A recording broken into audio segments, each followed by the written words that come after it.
அனஃபைலாக்சிஸ் R அனஃபைலாக்டிக் shock தினம் ஒரு நோயில் இந்த டாபிக் தான் இன்னைக்கு பார்க்க போகிறோம்.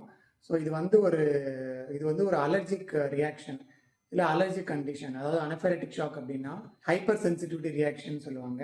ஸோ ஹைப்பர் சென்சிட்டிவிட்டி அப்படின்னா அளவுக்கு அதிகமாக வந்து நம்ம பாடி வந்து ரியாக்ட் பண்ண ஆரம்பிச்சிடும் டு எ பர்டிகுலர் ஆன்டிஜன்.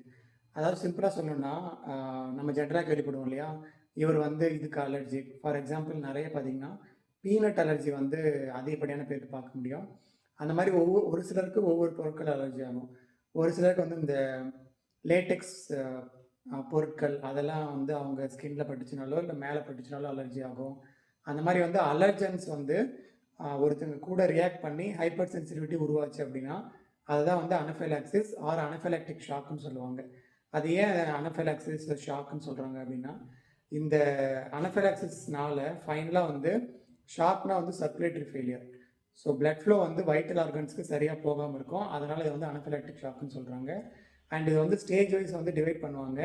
அதாவது இதில் என்ன ஆகும் அப்படின்னு பார்த்தீங்கன்னா, சிம்டம்ஸ் வைஸ் பார்த்தீங்கன்னா இது வந்து ஹைப்பர் சென்சிட்டிவிட்டி ரியாக்ஷன் அப்படின்னா பாடியில் மெயினாக பார்த்தீங்கன்னா ஸ்கின்னில் வந்து இந்த இச்சிங் இருக்கும், அப்புறம் ஸ்வெல்லிங் இருக்கும், வீங்கி போயிருக்கும், ரெட்னஸ் இருக்கும், அப்புறம் ஹைப்ஸ்ன்னு சொல்லுவாங்க.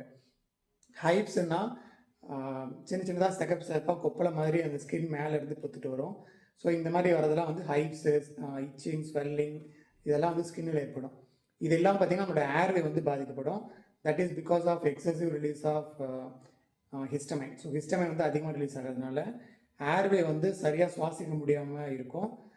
ப்ராங்கோஸ்பேசம் ஏற்படும். இதனால் வந்து சுவாசம் வந்து பாதிக்கப்படும். டிஃபிகல்ட்டி ப்ரீத்திங் வந்து இருக்கும். இதுக்கப்புறம் ஃபைனலாக பார்த்திங்கன்னா கார்டியோவாஸ்குலர் ப்ராப்ளம்ஸ். இதில் வந்து பிபி வந்து கம்மியாயிடும். அதை ஓவர் கம் பண்ணுறதுக்கு ஹார்ட் ரேட் அதிகமாக இருக்கும்.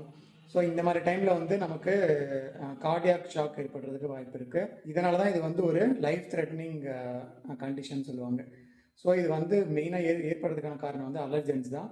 அலர்ஜென்ஸ் வந்து நிறைய இருக்குது. ஒரு சிலருக்கு பால், சாய் இல்லை இன்செக்ட் பைட்ஸ்னால் கூட ஏற்படலாம். லைக் இந்த தேனி, குளவி இந்த மாதிரி ஏதாவது இன்செக்ட் பைட் ஏற்பட்டுச்சுன்னா கூட ஒரு சிலருக்கு இந்த அனஃபிலாக்டிக் ஷாக் வரும். அண்ட் இதோட ஒரே ஒரு ட்ரீட்மெண்ட், அதுவும் வந்து லைஃப் சேவிங் ட்ரக் எது அப்படின்னு பார்த்தீங்கன்னா அட்ரினலின். இதை வந்து எஃபினெஃப்ரின் கூட சொல்லுவாங்க. இது இன்ஜெக்ஷன் ஃபார்மில் அவைலபிளாக இருக்கும். ஸோ இது ஏற்படுறதுக்கான காசு இதுதான், சிம்டம்ஸ் இதுதான், எல்லாமே இந்த வீடியோவில் பார்த்துட்டோம். ஸோ இதுதான் அனஃபிலாக்சிஸ் ஆர் அனஃபிலாக்டிக் ஷாக். அண்ட் இந்த வீடியோ பிடிச்சிருந்தா லைக் பண்ணிவிட்டு மறக்காம உங்கள் ஃப்ரெண்ட்ஸோட ஷேர் பண்ணிக்கோங்க. அண்ட் இதே மாதிரி வீடியோஸ் ரெகுலராக பார்க்குறதுக்கு சேனலை சப்ஸ்கிரைப் பண்ணிக்கோங்க.